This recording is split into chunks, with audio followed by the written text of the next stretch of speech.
Buenas tardes, queridos niños de la catequesis. Quiero darles la bienvenida a los niños que se encuentren en este momento tal vez unidos por este medio. Pedirles disculpas por que tenía que dar la clase ayer de catequesis, pero por motivos de trabajo no lo puedo realizar. He tenido que estos días estar realizando algunos trabajos aquí en mi sitio de trabajo y por esa razón no lo he podido hacer. Bien, pues quiero invitarlos a seguir con una clase más de catecismo, donde veremos el encuentro número 17. ¿sí? El encuentro 17 titula Jesús envía su Espíritu. Pero antes de empezar con este encuentro, vamos a hacer nuestra oración inicial. En el nombre del Padre, del Hijo y del Espíritu Santo. Amén. Vamos primeramente a darle gracias a Dios por una semana más de vida, por un año, por un día más de estar juntos a la familia.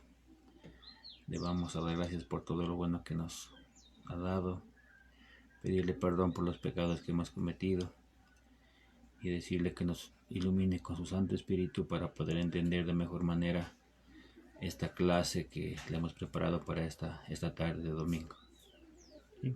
Le vamos a decir todos juntos: Padre nuestro que estás en el cielo, santificado sea tu nombre, venga a nosotros tu reino, hágase tu voluntad aquí en la tierra como en el cielo.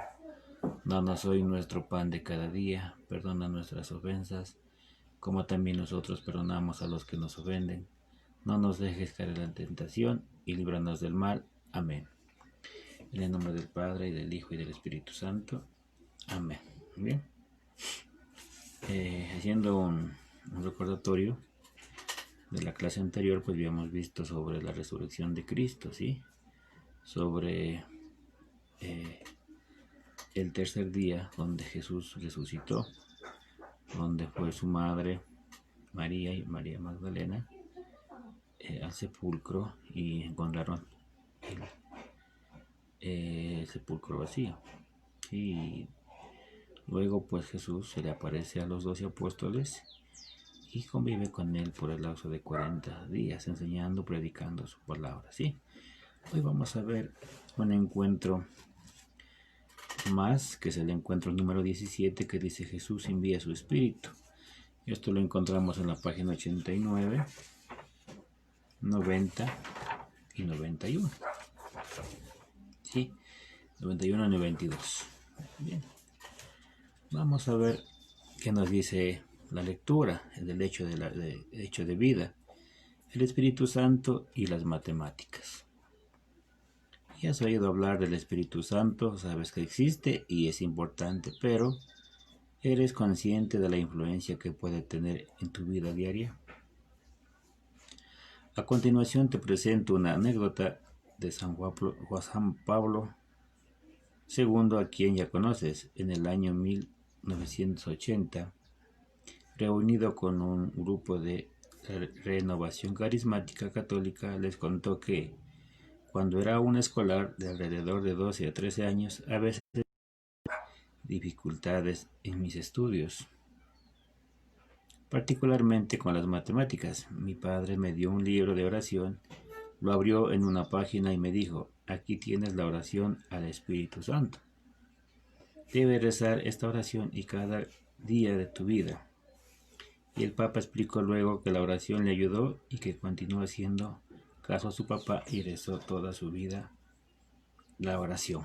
Mire, el Espíritu Santo es la fuerza, es la manera de manifestarse hacia nosotros, ¿sí?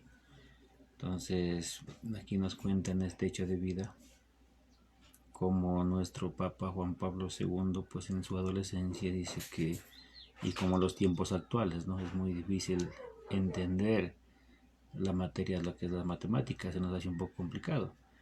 Pero si nosotros nos unimos en oración imploramos que nos envíe el Espíritu Santo, vamos a tener esa capacidad, la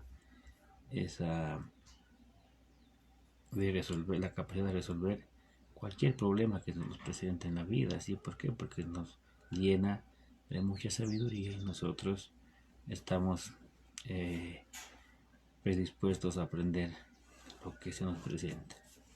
Conversemos. ¿Qué sabes acerca del Espíritu Santo? ¿Quién es el Espíritu Santo? Sabemos que el Espíritu Santo es la tercera persona de la Santísima Trinidad, ¿no es cierto? Tenemos Dios Padre, Dios Hijo y Dios Espíritu Santo. ¿Invocas al Espíritu Santo para pedir ayuda en tus tareas y problemas cada día? A veces nosotros nos olvidamos. Tenemos muchos problemas, pero muchas de las veces no tomamos en cuenta la tercera persona, que es el Espíritu Santo, ¿sí? ¿Cuántas veces has implorado al Señor que te envíe tu Santo Espíritu, que te bendiga con el Espíritu, para poder entender algunas cosas que parecen confusas, para poder resolver algunos problemas de la vida, ¿sí? En nuestro caso, como estudiantes de la catequesis, ¿cuántas veces hemos implorado para que Dios nos ayude, para que nos abra el entendimiento, ¿sí? Para poder aprender, para poder seguir el camino de Jesús? ¿Eres consciente de que en tu confirmación recibirás de manera especial el Espíritu Santo? ¿Te estás preparando bien para ese gran día? Sí, hacia allá vamos, a convertirnos en verdaderos soldados de Cristo. ¿Pero cómo? Aprendiendo su palabra, ¿sí? Aprendiendo su palabra, aprendiendo las cosas que Jesús hizo en esta vida, aprendiendo el Evangelio, ¿sí? Para poder reafirmar nuevamente ese Espíritu Santo que ya lo recibimos en el bautismo, ese Espíritu Santo que nos borró el pecado original, ¿sí? Entonces, ¿de qué manera te estás preparando tú, querido joven? ¿De qué manera estás haciendo de seguir el camino de Jesús para llegar en el próximo nivel a recibir el Santo Espíritu y convertirte en un apóstol de Jesús? ¿Sí? Eso cada uno debemos preguntarnos, ¿de qué manera lo estoy haciendo? ¿De qué manera me está ayudando el Espíritu para yo seguir el camino correcto? Pues pasamos a la página número 90 y ahí dice, la Biblia nos enseña, lee con atención y responde, ¿qué promesas de Jesús en este pasaje y por qué es importante? Entonces vamos a coger nuestra Santa Biblia, para los que estamos siguiendo este video, y nos vamos a ir al Evangelio de San Juan, en el capítulo 14, el versículo del 16 al 18, que nos dice lo siguiente. Y yo rogaré al Padre y les dará otro protector, que permanecerá siempre con ustedes, el Espíritu de verdad, a quien el mundo no puede recibir porque no lo ve ni lo conoce. Pero ustedes lo conocen porque está con ustedes y permanecerá en ustedes. No los dejaré huérfanos, sino que volveré a ustedes.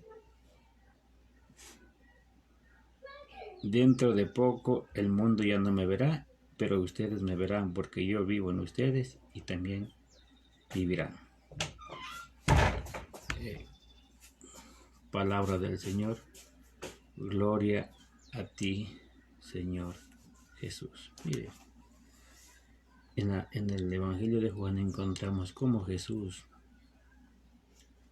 promete a sus discípulos enviarles el Espíritu Santo. Dice, ¿qué promesa hace Jesús en este pasaje y por qué es importante? ¿Qué promesa les hace? Enviar su Santo Espíritu sobre ellos. ¿Para qué? Para que tengan esa fuerza, para que pierdan ese miedo de predicar la palabra. Saben muy bien que cuando Jesús murió, todos los discípulos estaban como nosotros ahora, ¿no?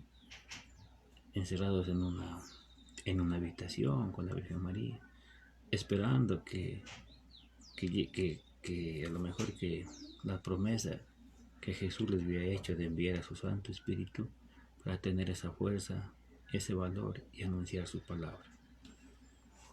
Hoy nos vamos a ir a vuelta a buscar en la Biblia, en Hechos de los Apóstoles, en el capítulo 2.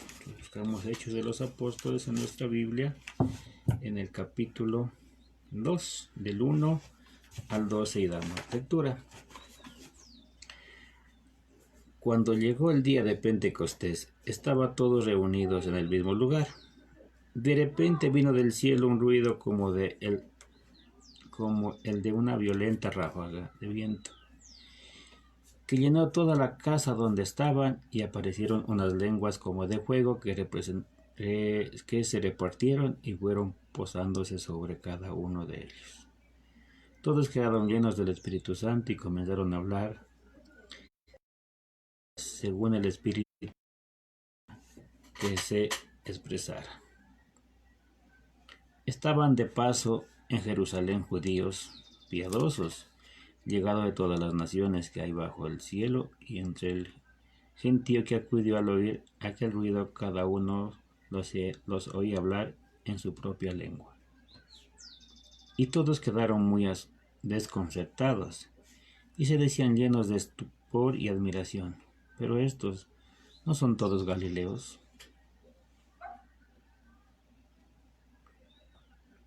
Y miren cómo hablan. Cada uno de nosotros les oímos en nuestra propia lengua nativa. Entre nosotros hay partos, medos, elamitas, habitantes de Mesopotamia, Judea, Capadocia, de Frigia, Panfilia, Egipto y de la parte de Libia, que limita con Cirene. Hay forasteros que vienen de Roma, unos judíos y otros extranjeros, que aceptaron sus creencias, cretenses y árabes, y todos los oímos hablar en nuestra propia lengua las maravillas de Dios. Todos estaban asombrados y perplejos, y se preguntaban unos a otros qué quería significar todo aquello. Palabra del Señor. Gloria a ti, Señor Jesús. ¿Sí? ¿Qué ocurrió el día de Pentecostés en la iglesia? Como les decía hace un momento, pues en la lectura que acabamos de leer, dice que cuando llegó el día de Pentecostés, estaban todos reunidos en un mismo lugar. De repente dice que vino del cielo como un ruido, como un viento, ¿sí? Que llenó toda la casa, y aparecieron unas lenguas como de fuego que se fueron posesionando en cada uno de los apóstoles. Sí, pero la gente no sabía, la gente no entendía qué era aquel acontecimiento. La gente estaba como asustada, la gente estaba como alborotada de ver este misterio, pero solamente los discípulos entendían lo que sucedía. ¿Por qué? Porque ellos recordaron que Jesucristo les prometió enviarles el Espíritu Santo. Entonces dice que cada lengua de fuego se iba posesionando, y cada uno iba cambiando de idioma, iba hablando en diferentes lenguas. ¿Sí? Y dice que había gente de diferentes lugares. Ellos estaban asombrados porque todos eran galileos, como por ejemplo nosotros todos somos ecuatorianos, hablamos un español o un castellano. Pero, y si aquí viniera gente de diferentes lugares, por ejemplo, de Estados Unidos, Alemania, Brasil, que son diferentes lenguas, y ellos comenzaban a expresarse de esa manera. Y en esto no son galileos, ¿qué pasa con ellos? ¿Sí? Llegaba el poder del Espíritu Santo. ¿A qué? A posesionarse de ellos, a hablar en diferentes lenguas. ¿Para qué? Para que ellos anunciaran la palabra de Dios por todos los lugares del mundo. ¿Sí? para poderse entender con las personas, para poder llegar a su corazón en diferentes lenguas. ¿Sí? Bueno, eso es lo que sacaría yo como resumen de esto, ¿no? Reflexionemos. Literal número 3. En los encuentros anteriores hemos aprendido sobre el misterio pascual, es decir, los momentos más importantes de la vida de Jesús, su muerte en cruz, su resurrección y ascensión. Hoy hablaremos del misterio de Pentecostés, el cual completa la obra salvadora del Señor. Bien, la promesa de Jesús. En la primera lectura de hoy encontramos la promesa de Jesús